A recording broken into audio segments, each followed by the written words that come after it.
beliau supir dan penghasilannya dari situ. Lalu beliau nabung umroh, akhirnya terkumpul tapi sisanya ngutang sama Pak Dakir, sisanya.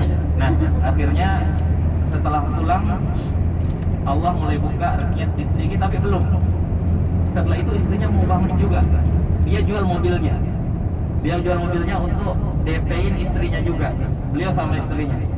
Nah, setelah itu Allah buka rezekinya luas sekali.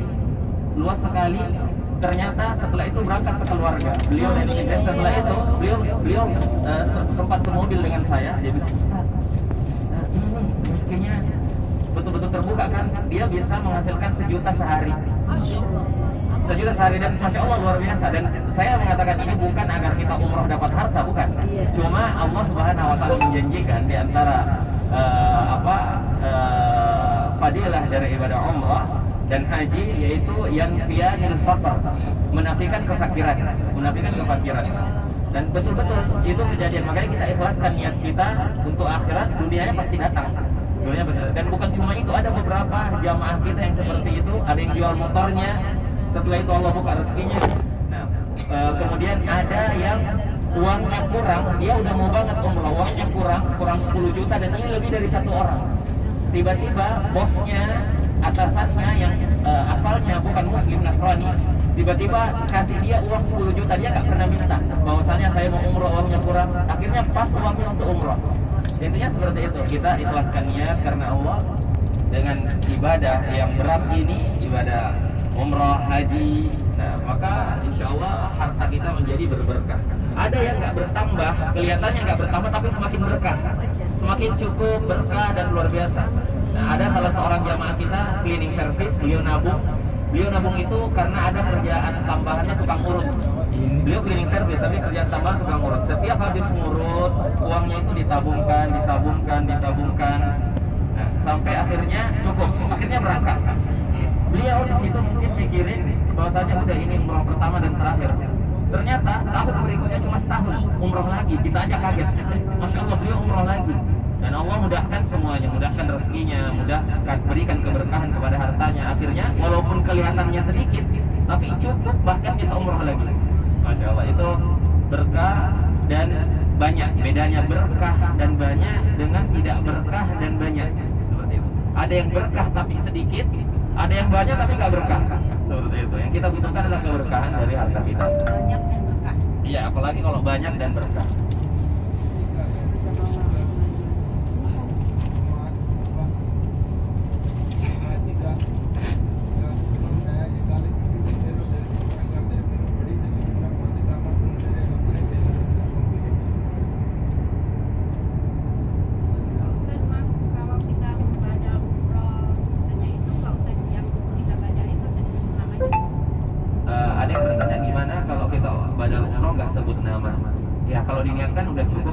Utamanya kita sebutkan labbaik Allahumma umratan an, lalu setelah an kita sebut namanya. Selain niat, lisan juga mengucapkan.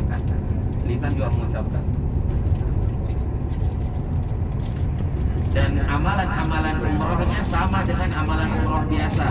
Bedanya mungkin doanya kita perbanyak untuk dia, untuk orang yang kita badalkan, mungkin itu bedanya. Sisanya sama. Dan tetap tahallul.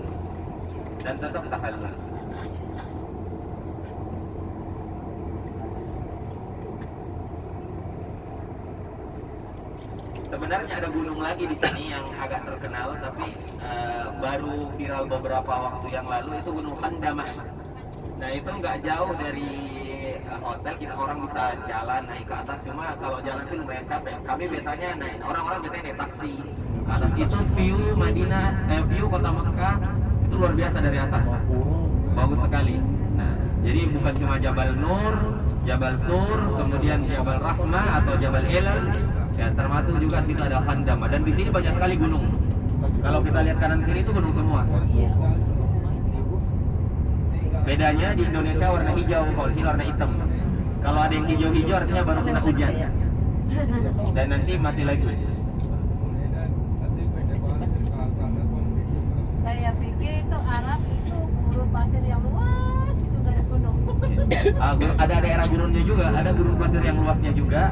Cuma kalau Saudi ya untuk daerah yang ada orang tinggalnya ya pasti ada bukit-bukitnya, gunung-gunungnya. Bukan di padang pasirnya.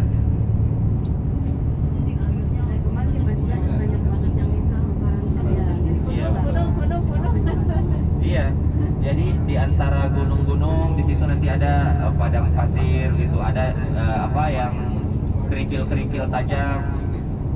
Makanya dalam sirah disebutkan ketika para sahabat hijrah, mereka gantian naik kendaraan dan kaki mereka berdarah-darah. Sendalnya itu robek-robek padahal tebal. Iya, karena perjalanannya luar biasa, bukan cuma jauh tapi medannya juga terjal, tajam dan jaraknya itu sampai, kalau sekarang kan 400 sampai 500 km, dulu lebih lagi. Karena jalurnya nggak lurus kayak kita sekarang. Iya, betul.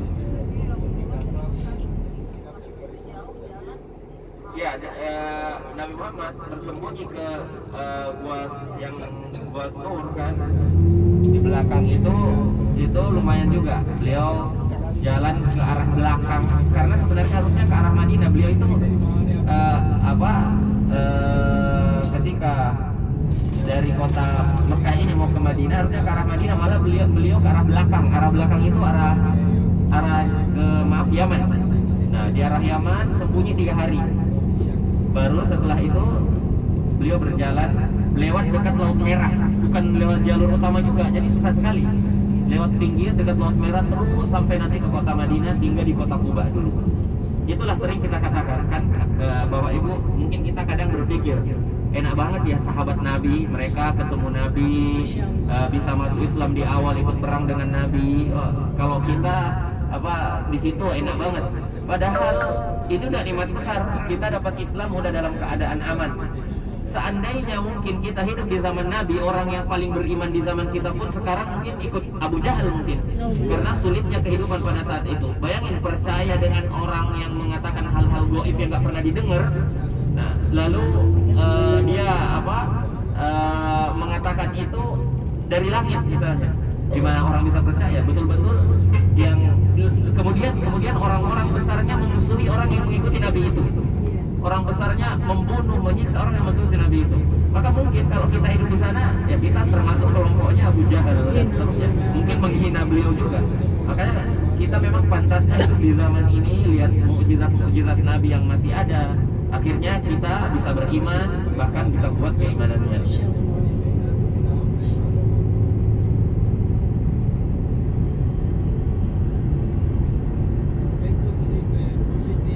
Kalau ibu lihat di sebelah kanan itu batas Arafah. Iya, Arafah. Karena ketika wukuf di Arafah nggak boleh di luar Arafah. Kalau ada orang yang wukuf di luar Arafah, hajinya nggak sah. Karena al-hajju Arafah, haji itu Arafah, dan dia harus ulang tahun depan. Iya, harus masuk area Arafah. Dan nanti ada Masjid Namirah, itu bagian depannya nggak masuk Arafah, bagian belakangnya masuk Arafah. Itu harus diperhatikan ibu-ibu yang ada jadwal haji tahun ini atau tahun depan, jangan sampai salah posisi. Ada yang di bus doang lewat, nggak apa-apa kalau busnya masuk ke area Arafah. Nah, ada yang nunggu di bus. Yang jadi masalah jika busnya itu nggak masuk area Arafah, maka kita harus turun. Itu. Nah, ini.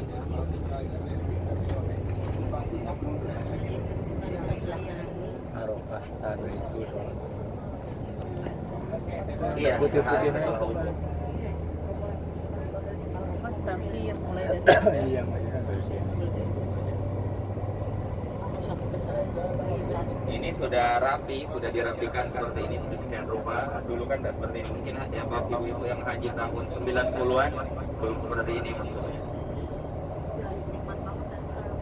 Kalau sekarang udah enak sekali. Tapi seenak-enaknya Bu, ketika musim haji panas sekali. Panas sekali.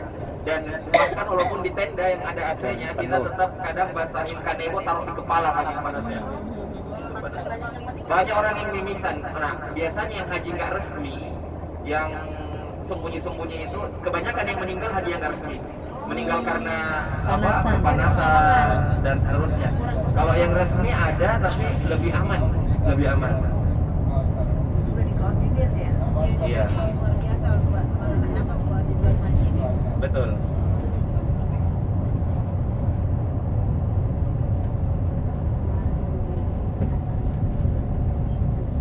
Jadi wukuf di Arafah artinya berdiri di Arafah. Dan ini rukun haji. Namun rukunnya walaupun berdiri sesaat. Nah, walaupun berdiri sesaat. Dan sunnahnya berdiri sampai matahari terbenam. Lalu berdoa di situ. Ini tempat di mana doa paling dikabulkan ketika di hari Arafah. Tapi di luar hari Arafah tidak. Nah, nanti kita di situ misalnya berdoa ya biasa aja, karena bukan hari Arafah. Walaupun di tempatnya Arafah.